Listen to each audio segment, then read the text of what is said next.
지난주 금요일에 저희가 단일화 토론회도 중계한 그런 사안이 있었는데요. 민주당과 열린민주당이 조금 전인 오후 6시 박영선 서울시장 후보를 단일 후보로 결정했습니다. 어느 정도 예상했던 결과다, 이런 반응이 일단은 정치권에서 나오긴 하는데요. 또 민주당 지도부는 오늘 부산으로 가서 가덕도 신공항이 아니라 LCT 분양 의혹을 집중 공격했습니다. 관련 속보를 유정아 반장이 정리해봤습니다. 그리고 야당은 이 수사를 검찰한테 다 몽땅 맡기자. 고양이한테 생선 갖다 주는 이 될 수도 있는 것이죠. 특검이 제대로 된 사람만 임명이 되면 저는 이렇게 해서 문제를 풀고 국민들로부터 신뢰를 회복하는 것이 중요하다. 특검을 한다라는 것이 아주 전형적인 여의도 문법의 정치다. 이건 뭐냐 하면은 특검으로 이 소나기를 그냥 지나가려고 하는 게 아니냐. 네, 치열했던 스탠딩 토론을 거쳐서 박영선 후보가 더불어민주당과 열린민주당의 단일 후보가 됐습니다. 양당의 당원 투표와 일반 서울시민 여론조사를 1대1로 반영한 결과인데요. 구체적인 수치는 공개하지 않았습니다. 김 후보는 줄곧 이변이 있어야 승리할 수 있다라고 주장을 했는데 결론은 박영선이었습니다. 박 후보는 유쾌한 단일화 여정이었다라면서 바로 야권의 오세훈, 안철수 후보를 겨냥했습니다. 아이들 밥그릇에 차별을 뒀던 후보, 부잣집과 가난한 집 자녀의 호칭을 차별하는 후보, MB를 연상시키게 하는 이러한 낡은 행정으로는 서울의 미래를 기대할 수 없습니다. 새 정치를 하겠다며 낡은 정치의 전형, 철새 정치를 지난 10년간 해온 방황하는 후보로는 서울의 미래를 기대할 수 없습니다. 나는 어떻게 여기까지 왔느냐? 잘난 놈 제끼고 못난 놈 보내고 안경제비같이 배신하는 다 죽였다.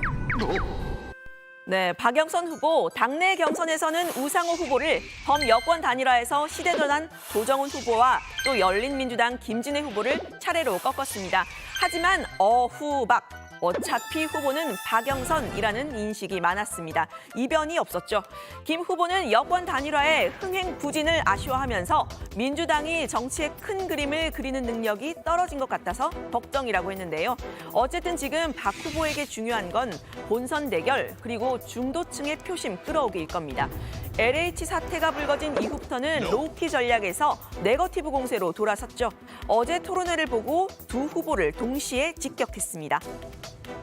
안철수 후보는 오세훈 후보가 이렇게 팩트를 또 다시 구렁이 담 넘어가듯이 진실을 말하지 않고 이렇게 설명을 했는데 이거를 짚지 못합니다. 핵심을 짚지 못하는 것이죠.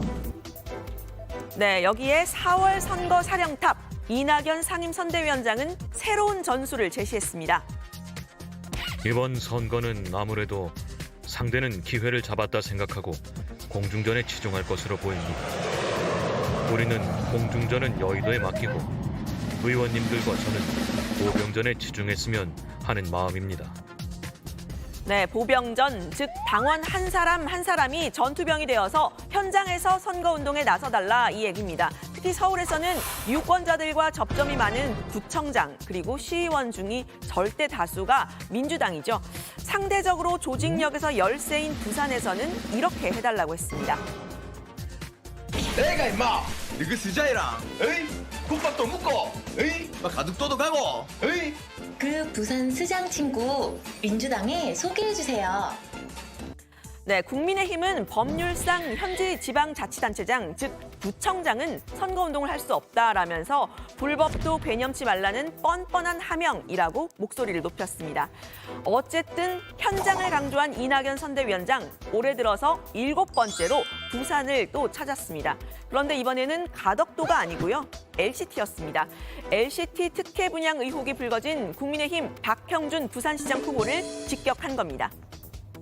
부산의 야당 시장 후보는 부동산뿐만 아니라 불법 사찰과 자녀 입시 연루 의심까지 받고 있습니다. 참으로 부끄럽고 개탄스럽습니다. 네, 함께 부산을 찾은 김태년 당대표 직무대행 역시 막 여야가 합의한 LH 특검에 이어서 LCT 특검을 야당에 제안을 했습니다. 20억 원이 넘는 아파트 두 채를 위아래 나란히 구입하고 1년도 되지 않은 지금 무려 40여억 원의 시세 차익이 기대된다니 서민들로서는 아연 실색할 일입니다. 박형준 후보가 떳떳하다면 본인과 직계 좀비 속의 부동산 전수 조사를 통해 한 점 의혹 없이 해명하기 바랍니다. 네, 박형준 후보는 직접 반박에 나섰습니다. 개인적으로 LCT라는 고가 아파트에 사는 게 좀 더 서민적인 모습을 보여드리지 못해서 송구스럽다라면서도 아파트 구입에서 불법이나 비리, 특혜는 없었다고 했습니다. 또 재혼 가정이라는 개인사까지 공개를 하면서 아래층에 사는 딸은 법적으로나 경제적으로나 독립된 가정이라고 했는데요. 이 여당의 주장에 대해서 치졸한 인신공격이다, 또 흑색 선전이다라고 했습니다. 저는 그 LCT 비리나 특혜 분양에 전혀 관계된 바가 없으니까 저한테 그걸 사퇴하라고 하는 것은 무리한 그 공세고요. 지금까지 나온 내용으로 보면 이것을 박형준 후보 흠집내기용으로 활용했던 것 아닌가 하는 강한 의구심을 갖고 있습니다. 네, 어제 부산을 찾은 김종인 비대위원장도 박 후보에게 힘을 실었죠. 쓸데없는 과거의 비방이나 허무맹랑한 사업을 하겠다고 얘기하는 것에 대해서 일반 국민들이 그렇게 쉽사리 속는 그러한 유권자들이 아니라고 저는 생각을 합니다. 박 후보의 LCT 의혹 국회로까지 번졌습니다. 어제 국회 법사위에서인데요. 민주당 정관경 토착비리조사 특위위원장 신동근 의원과 또 부산이 지역구인 국민의힘 장제원 의원이 설전을 벌였습니다.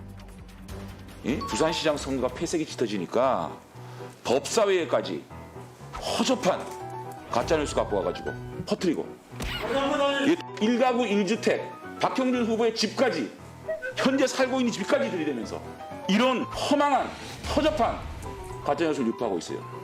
예, 동료 의원에 대해서 허접하다고 얘기를 했어요. 예, 허접하는 건 신동근입니다. 뭐가 가짜 뉴스입니까? 대입한 게 사실 아닙니까? 그리고 동료 의원이 얘기하는데 공수처장한테 수사하라고 협박하는 겁니까 지금? 네, 4월 재보궐선거 딱 3주 앞으로 다가왔죠. 여야의 공방이 점점 거세지고 있습니다. 오늘 발제 이렇게 정리합니다. 박영선 범여권 단일 후보 선출, 민주당 박형준 LCT 의혹 집중 포화,